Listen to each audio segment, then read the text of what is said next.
अब आते हैं गुस्ल के फ़राइज़ और सुन्नतें। सबको पता है गुस्ल के कितने फ़र्ज़ हैं? 3 फ़र्ज़ हैं। कुल्ली करना, नाक में पानी डालना, सारे जिस्म पर एक मरतबा पानी बहाना। ये 3 फ़र्ज़ आपने अदा कर लिए तो इंशाअल्लाह गुस्ल हो जाएगा, चाहे कोई नियत करे या ना करे।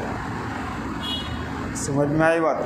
कोई निकला बाहर, फूल बारिश हुई और उसने सिर्फ कुल्ली कर ली,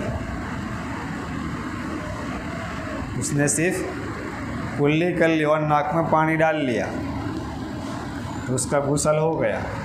अगरचे उसने नहाने की नीयत नहीं की, इसी तरह किसी ने डुबकी लगा दी तालाब में, उसका गुस्ल हो गया, लेकिन नियत ना करने के बिना पर सवाब नहीं मिला। तो गुस्ल के अंदर ये 3 फ़र्ज़ बहुत इम्पोर्टेंट है, उसमें से एक भी छूटा तो गुस्ल नहीं होगा। और मैंने कहा था जब भी गुस्ल करने बैठे तो ख़ास तौर पर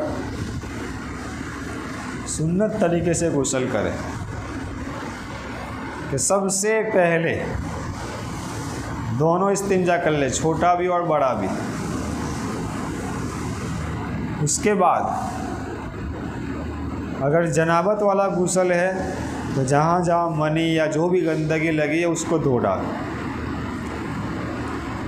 उसके बाद सुन्नत तरीके पर जिस तरह नमाज के लिए वज़ू करते हैं वो वज़ू करें।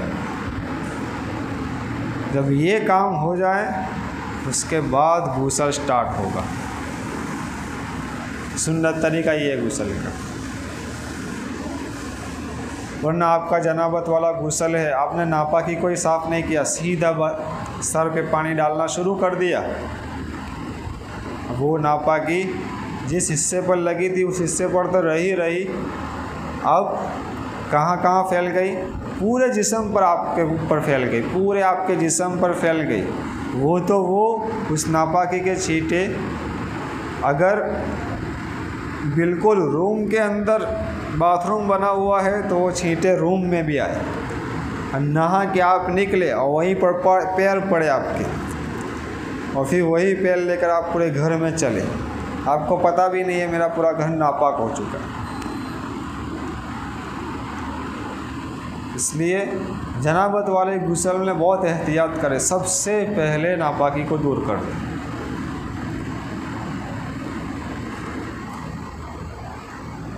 और गुस्ल के अंदर जो सुन्नतें हैं, 9 सुन्नतें हैं गुस्ल में। सबसे पहले बिस्मिल्लाह, उसके बाद दोनों हाथों को धो डालें यहाँ तक। बदन के जिस हिस्से पर नजासत लगी हो उसको धोना, जैसा मैंने अभी कहा। इस्तिंजा करना, वो भी कहा, दोनों इस्तिंजा कर ले। मुकम्मल वुज़ू करना, देखा। उसके बाद पहले सर पर, पहले पानी कहाँ डालेंगे? सर पर, फिर दाएं, फिर बाएं। ये सुन्नत तरीका। पहले सर पर पानी डालना है 3 बार, फिर 3 बार यहाँ डालेंगे, फिर 3 बार यहाँ डालेंगे। और पानी लो, जैसा कि इससे पहली वाली मजलिस में सारा समझाया, किस तरह का मग होना चाहिए, किस तरह करना चाहिए, टूल्स कैसा होना चाहिए बैठने का, वो सारा समझाया गुज़श्ता मजलिस में।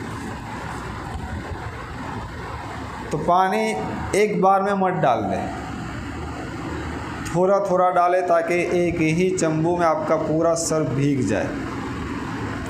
सीधा डालेंगे, थोड़ा सर पर पड़ा, बाकी पूरा दीवार को तर किया आप, या तो फिर बाथरूम को नहलाया आप। नहाना खुद को है। फिर पे दर पे गुस्ल करना, यानी ऐसा नहीं कि सर पर पानी डालकर कुछ सोचने लगे, किसी और एक्टिविटी में लग गए, सर खुश्क होने ना पाए और बदन को तर कर दो।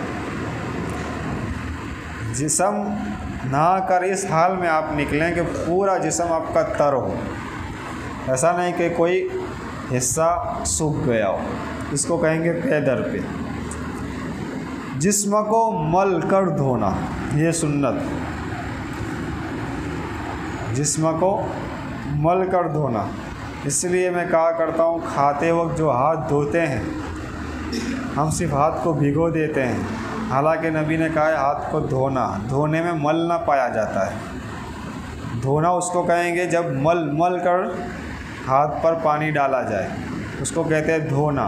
और हम हाथ कैसा करते हैं, सिर्फ भिगो लेते हैं, धोते नहीं। नंबर 9, सारा बदन 3 बार धोना। सारा बदन 3 बार धोना। याद रखिए पानी कम से कम इस्तेमाल करो, इतना भी कम नहीं कि फिर जिस्म पर पोता लगे। सिर्फ नबी करीम सल्लल्लाहु अलैहि वसल्लम 3.5 लीटर पानी में गुस्ल करते थे। कितने? यानी आधी बाल्टी होगी सिर्फ, 3.5 लीटर। तो ज़िंदगी में कभी इस सुन्नत पर अमल कर लेना। ज़्यादा पानी भी इस्तेमाल किया है नबी ने। गुस्ल के भी मुख्तलिफ़ किस्में हैं ना, जैसे गुज़श्ता मजलिस में बताई, सुन्नत गुस्ल में कम पानी लगेगा, मुस्तहब गुस्ल में कम पानी लगेगा, सुन्नत में थोड़ा ज़्यादा, लेकिन फ़र्ज़ में ज़्यादा लग सकता है, लेकिन नापाकी को अच्छी तरीके से दूर करना है। तो ऐसे जब हम नहाते हैं तो इस सुन्नत पर अमल कर लेना चाहिए। और इस सुन्नत पर अमल आप आराम से कर सकते हो। जैसा कि मैंने बताया, एक चंबू में पूरा सर भीग जाएगा आराम से, अगर थोड़ा थोड़ा डाला तो इस सुन्नत पर भी अमल कर लेना चाहिए। इसी तरह वुज़ू में 1 लीटर से कुछ कम पानी इस्तेमाल करते थे नबी वुज़ू में, 1 लीटर से।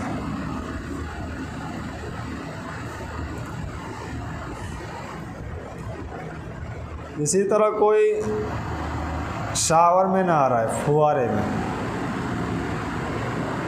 तो वहाँ भी इसी तरह सुन्नतों का ख्याल करें कि पहले हाथ धो लें। इसी तरह बिक्कल वगैरह से इस्तिंजा वगैरह साफ़ कर लें। शावर ही चालू करके जहाँ जहाँ नापाकी लगी है वो साफ़ कर लें। समझ में आई बात? लेकिन बेहतर शक्ल यही है नापाकी को दूर करने की कि अलग से पानी लेकर नापाकी साफ़ करें। शावर में छींटे उड़ने का बहुत चांस है अगर बाथरूम में कपड़े वगैरह रखे हुए हैं। इसके बाद शावर में भी यही सुन्नत होगी, पहले सर पर पानी जाएगा, फिर दाहिनी तरफ, फिर बाईं तरफ। इसी तरह शावर में भी ना है। याद रखिए कि बाथरूम में कभी पेशाब ना करें, वरना आपको वसवसे की बीमारी हो जाएगी। कौन सी बीमारी होगी? आप हदीस में है कि वसवसे की बीमारी आपके ऊपर आ जाएगी। बस हर चीज़ में शक करने लगोगे आप, पाक हुआ या नहीं, ये काम किया या नहीं, बार बार शक के मिजाज बन जाओगे आप। इसलिए बहुत बचने का। मस्जिद से बाहर निकलने की दुआ, अल्लाहुम्मा इन्नी अस्अलुका